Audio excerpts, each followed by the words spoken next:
Okay, welcome to Blean Woods. I'm Greg. I am the host of Guided Nature Tours, and today I'm going to be taking you around this semi-ancient woodland in the heart of summer, so it's late June, and we're going to be looking around to see what we can see in the woods. So this is a series. We're going to be watching this woodland throughout the course of the year to see how it changes, the differences we can see in between the different months. And yeah, this time of year is possibly when the woods is most alive. You'll hear a lot of bird song, there'll be butterflies, there'll be flowers, there'll be all the things that people love. And so yeah, we're going to walk around and I'm basically just going to come and film different things I see, different flowers and interesting things, and then I'll talk over the top and explain a little bit more about it. Got my trusty companion with me. Lily, come.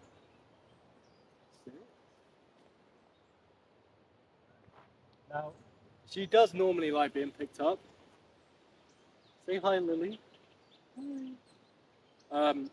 So she's going to be coming along the walk with me. So if you hear me saying Lily, it's not my partner, it's my dog. Okay, so let's get going down this path, which runs through the woods, and these paths are purposely cut through the woods to enhance biodiversity. And many species seem to love these sunny areas, and I'm one of them. Bracken tends to emerge in the summer from rhizomes deep in the soil. This plant can spread for hundreds of meters in patches. Bracken can be seen as a pioneer species, which is responsible for reforestation. However, if it dominates too much, it basically shades out younger trees.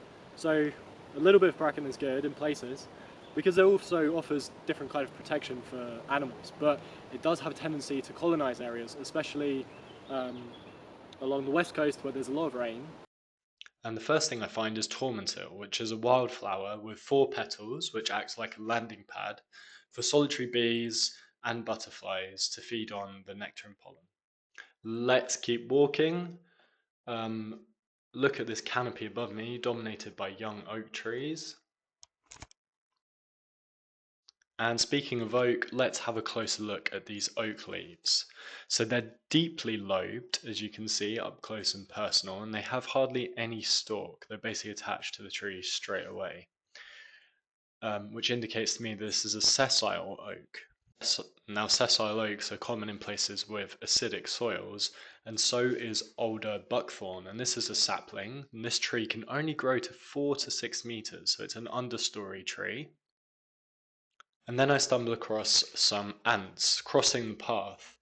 Well, these tiny workers won't even realize there's a path. But they're probably out harvesting honeydew from aphids, which are little insects that suck sap from plants. They store this liquid in their social stomach and share it with their sisters in their nest colony, which they all live in together. How wonderful. I find a common spotted orchid. So in the UK, I didn't even know we had orchids until sort of a few years ago. But I've recently found out that these plants, these flowers, have these dark purple spots on them, which trick pollinators into landing them, thinking there's nectar inside, but actually they have nothing except some sort of sticky pollen which gets stuck to their faces. And this is called deceptive pollination and a bit of classic trickery. But I bet you didn't think we'd find this many flowers in the woods at this time of year, but we do. And not only do we find flowers, we find butterflies which feed from the flowers. Here you can see one right off in the distance because I couldn't get good enough footage on this walk. What else did we find? Here we've got a bee feeding on what is a greater bird's foot trefoil. And this is a classic wildflower. It's food for the common blue butterfly and the 6-spot burnet moth. And it's also a legume species, so it's fixing nitrogen from the atmosphere. And then I found a majestic marsh thistle. So seeing thistles probably makes people angry because they ruin people's lawns. But I think they're amazing. They can grow to 2 meters tall and they outcompete everything for the light.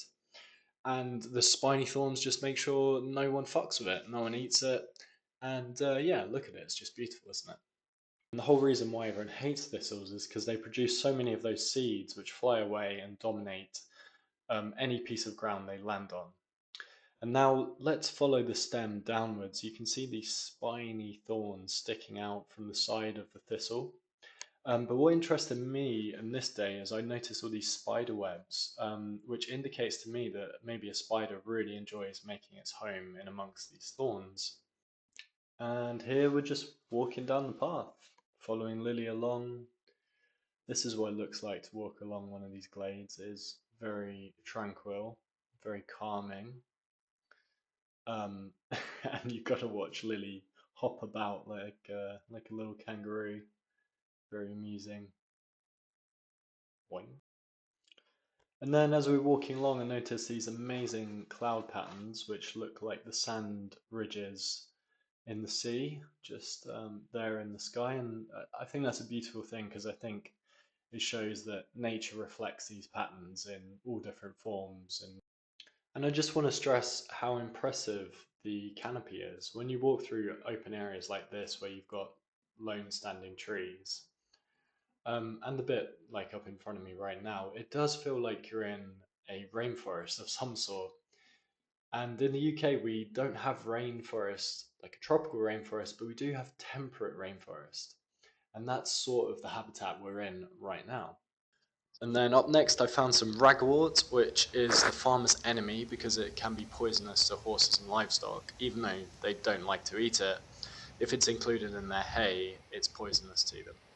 But look, the flowers are beautiful, lots of little petals. And then I found honeysuckle, one of my absolute favourite forest woodland flowers. And this is a climbing plant.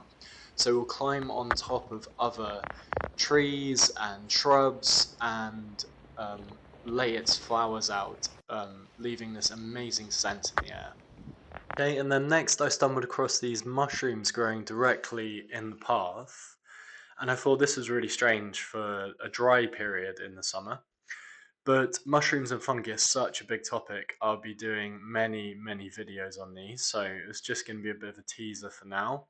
But fungi are one of my favourite organisms to talk about, and they are absolutely fascinating. So make sure you stay tuned, and I'll be sharing some more information about fungi. And with that, the walk is basically done. Me and Lily start heading back home. But I want to thank you for watching this video, first in a series. Don't forget to like and subscribe. And I'll be putting one of these videos out every single week. So make sure you stay tuned for more.